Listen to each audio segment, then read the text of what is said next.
నమస్కారం. నేను సహస్ర. ఈరోజు ప్రస్తుతం మనతో పాటు ఉన్నారు దిలీప్ కుమార్ కపిల్ భాయ్ గారు. సార్‌తో మాట్లాడదాం. చాలా విషయాలు ప్రస్తుతం ఉన్నటువంటి కాంగ్రెస్ పరిపాలన గురించి, అంతేకాకుండా పార్టీ మారడంలో ఎందుకు తను ఎప్పుడు గూడా ముందు ఉంటారు అనే అంశాల మీద ఆయన్ని అడుగుదాం. నమస్కారం సార్. నమస్కారం. సార్, ఎందుకు సార్ ఎప్పుడు గూడా ఒకటే పార్టీలో ఉండరు, నిలకడగా ఉండరని అంటుంటారు. సో, అంటే పార్టీ మీకు నచ్చదా? లేకపోతే పార్టీలో ఉన్నటువంటి మనుషులు మీకు నచ్చరా? అట్లా అని కాదు. పొలిటికల్ ఎంట్రీ నాది టీఆర్ఎస్‌తో స్టార్ట్ అయింది. హ్మ్. టీఆర్ఎస్‌లోనే ఫస్ట్ పొలిటికల్ పార్టీ నేను చేరింది. ఆ టీఆర్ఎస్‌తో కొంత దూరం ప్రయాణించిన తర్వాత 6, 7 ఏళ్ల తర్వాత నాకు కేసీఆర్‌తో విభేదాలొచ్చాయి.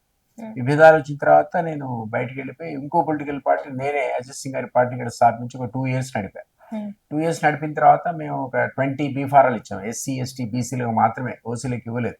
సామాజిక తెలంగాణ కాన్సెప్ట్‌లో ఇచ్చాం. కానీ అన్ఫార్చునేట్లీ ఒకళ్ళకి 500, ఒకళ్ళకి 1000, ఒకళ్ళకి 2000 తప్ప ఓట్లు రాలేదు. ఇంకా పొలిటికల్ పార్టీ కొత్తవి, అంత ఈజీ కాదు ఎస్టాబ్లిష్ కావడం. ఆ సందర్భంలో దానికంటే ముందు చాలా సంస్థలు నడిపాను. అది పార్టీలు కావు. మీరు అన్నట్టు ఒక విమోచన సమితి, తెలంగాణ యునైటెడ్ ఫ్రంట్, ప్రజా సంఘాల జేఏసీ, ఉద్యమ జేఏసీ ఇవన్నీ నడిపాం. అవి పొలిటికల్ పార్టీస్ కాదు. పొలిటికల్గా మళ్ళీ ఒక రాష్ట్రీయ లోక్ చేసాం. ఆ తర్వాత ఎప్పుడైతే 2014లో మేము కేసీఆర్తో విభేదించినా సరే, తెలంగాణ రాష్ట్రం తీసుకురావడంలో ఆయన చేసినటువంటి కృషి అనండి, ఆయన పాత్ర అనండి ప్రజలు కొంచెం ఎక్కువగానే ఊహించుకున్నారు. నిజానికి కోదండరాం జేఏసీ ఏర్పడిన తర్వాత కానీ తెలంగాణ రాలేదు. మాలాంటి వాళ్ళంతా కొట్లాడుతూ వచ్చిన తెలంగాణ అది. ఆత్మ బలిదానాల మీద ఏర్పడిన తెలంగాణ అది. కానీ క్రెడిట్ అంతా కేసీఆర్ పోయింది. 2014లో అధికారంలోకి వచ్చాడు. ఆయన అధికారంలోకి వచ్చిన తర్వాత కేంద్రంలో బీజేపీ అధికారంలోకి వచ్చింది. సో అప్పుడు ఇక్కడ మమ్మల్ని ఏమన్నా ఆయన డ్యామేజ్ చేసే అవకాశాలు ఉండే, మా వెంబడి పడే అవకాశాలు ఉండే, కక్ష సాధింపు అవకాశాలు ఉండే. ఎందుకంటే 2009 నుంచి 2014 5 ఏళ్ళు కూడా ఆయన ఎక్కడ పడితే అక్కడ మేము మీడియాలో కానీ మరో దగ్గర కానీ తీవ్రంగా వ్యతిరేకంగా తీవ్ర పదజాలం కూడా వాడాము. సో మాకు ఫియర్ కాంప్లెక్స్ ఉండే, మాకు రక్షణ కష్టం ఇక్కడ. అప్పుడు అధికారంలో కేంద్రంలో బీజేపీ ఉంది కాబట్టి ఆ పార్టీకి వెళ్ళాను. ఆ పార్టీకి వెళ్ళిన తర్వాత 7.5 years ఉన్నాయి అందులో. అంటే అధికారంలో ఏ పార్టీ ఉంటే ఆ పార్టీలోకి వెళ్ళిపోతారా? ఏది పదవి వాళ్ళు ఇచ్చింది ఏం లేదు కదా నాకు. ఎందుకు పోతారు? ఏదో పదవి ఇవ్వాలని పోతారు. నాకు వాళ్ళు ఇచ్చిన ఎమ్మెల్సీ లేదు, ఎమ్మెల్యే లేదు. 2009లో నేను బీజేపీ పోతే నా పదవితో పోయాను. యాజ్ ఎమ్మెల్సీగా వెళ్ళి 2015 వరకు ఉన్నాడు. 2015 అంటే మనకి ఎక్కువనే కావచ్చు, కానీ ఆల్మోస్ట్ టీఆర్ఎస్ కంటే ఎక్కువ కాలం ఉన్నాను. 7.5 years ఉన్నా. తర్వాత మా ఆబ్జెక్టివ్ ఏంటి? మేము ఈ మహాశయుడిని దించాలి అధికారం నుంచి. 14లో ఆయన అధికారంలోకి వచ్చాడు.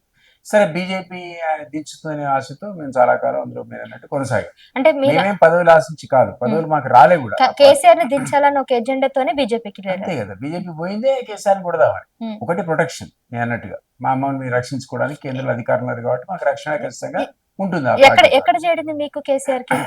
అది వేరే అంశం. అది దాంట్లో పోతే చాలా లెంతీ డిబేట్ అయింది. అంటే తెలంగాణ కోసం ఆయన నిలబడ్డాడు, మేము నిలబడ్డాం. కానీ ఆయన తీవ్రమైన పరుషమైన పదజాలం వాడటం, ఓ రోజు రాత్రి నన్ను తూలనాడటం, అసలే ఆత్మగౌరవ పోరాటం తెలంగాణది. ఆయన మన ఆత్మగౌరవానికి భంగం కలిగేటట్టు బూతులు తిట్టి పడతాడు. సో ఆయనకు నమస్కారం పెట్టి వచ్చేసాం. అంతకుమించి ఏం లేదు ఇక్కడ. ఒక పర్టికులర్ ఇష్యూలో అతనికి నాకు విభేదాలు రావటం, ఆయన తిట్లు భరించలేక నమస్కారం పెట్టి వచ్చేసాం. చాలా మర్యాదపూర్వకంగా నమస్కారం పెట్టి రేపటి మీరు పనిచేయండి సార్, ఎందుకంటే మీరు వాడిన పదజాలం మేము టాలరేట్ చేయలేమని చెప్పి వచ్చేసాం. వచ్చిన తర్వాత ఆత్మరక్షణ కోసం బీజేపీలో చేరాం. ఆ పార్టీలో 7.5 years కొనసాగిన తర్వాత నేను వాట్ ఎవర్ ఇట్ ఈస్, నేను పోయింది 2014 అంటే 15లో పోయా. 15లో పోయిన దగ్గర చాలా కాలం అందులో ఉన్నా. వాళ్ళు ఒకసారి వైస్ ప్రెసిడెంట్ ఇచ్చారు, ఒకసారి ఈఎస్ఐ మెంబర్ ఇచ్చారు. పదవులు మీరు అన్నట్టు పదవులు ఎమ్మెల్సీ సీట్ కానీ ఎమ్మెల్యే సీట్ కానీ వాళ్ళకి ఇవ్వలేదు, అవకాశం అక్కడ లేకపోయింది. సరే, ఎమ్మెల్యే కాంటెస్ట్ చేద్దామని అనుకున్నాం కాబట్టి మళ్ళా వచ్చే సందర్భం లోపల ఎప్పుడైతే మహాకూటమి ఏర్పడ్డదో ఇంకొకసారి, ఏది 2018కి వచ్చాక ఎలక్షన్స్ వచ్చాయి. ఎలక్షన్స్ లో బీజేపీ నాకు సీట్ ఇచ్చే పరిస్థితి లేదు.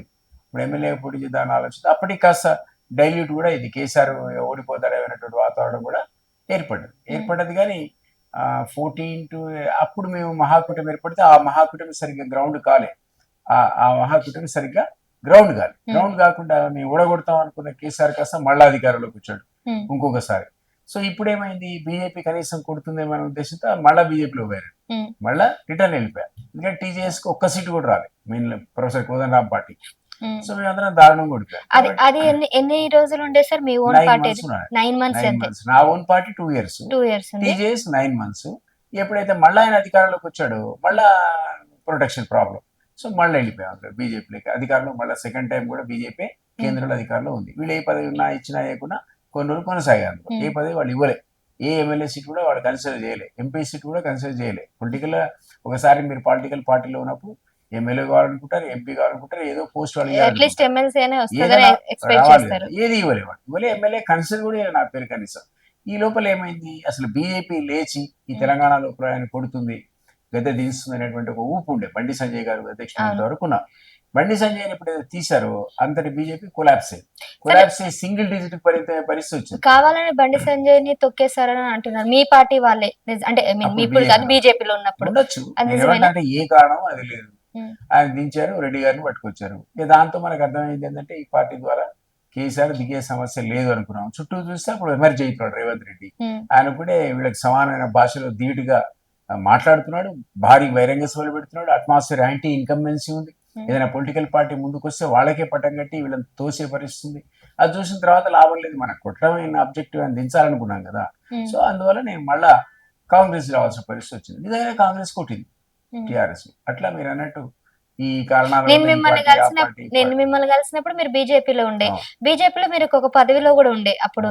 మీరు దానికి వైస్ ప్రెసిడెంట్ అవును. సో బానే ఉంది అని అన్నారు. సో ఖచ్చితంగా బీజేపీలోనే కొనసాగుతున్నామని కూడా ఆ రోజు అన్నారు. కానీ మళ్ళీ ఈ నెక్స్ట్ టైం కలిసేసరికి కాంగ్రెస్ లోకి వచ్చేసారు. మళ్ళీ కలిసేసరికి ఏ పార్టీలో ఉంటారు అంటే మీరు ముందే డిసైడ్ అయ్యారా? సరదాగా అంటున్నా. అంటే రాజకీయ పార్టీలో ఉన్నటువంటి నేతలు ఏ పార్టీలో ఉన్నారో పొద్దున పేపర్లో చూసుకొని మీరు ఇంటర్వ్యూకి బయలుదేరాలి. ఆ పరిస్థితి ఇప్పుడు కొండ విశ్వేశ్వరరావు గారిని కలిసినప్పుడు కూడా ఆ ముందు నెల రోజులు ఒక పార్టీలో ఉన్నారు, తెల్లారి కలిసి నేను ఆ పార్టీలో ఉన్నానని ఇంటర్వ్యూ చేస్తే కాదమ్మా నేను ఇప్పుడు బీజేపీ అన్నారు ఆయనే. రాజకీయ నాయకులు అంటే రాజకీయాల్లో అవకాశాలను బట్టి అవసరాలను బట్టి కూడా పార్టీలు మారుతుంటారు. కాబట్టి అది విశేషం కాదు. ఇప్పుడు ఒకప్పటి సాంప్రదాయ పద్ధతిలో ఉన్న పార్టీలు కావు. సో ఎవరైనా ఎప్పుడైనా రావచ్చు. ఇప్పుడు అట్లా అంటే దాని నాగేంద్ర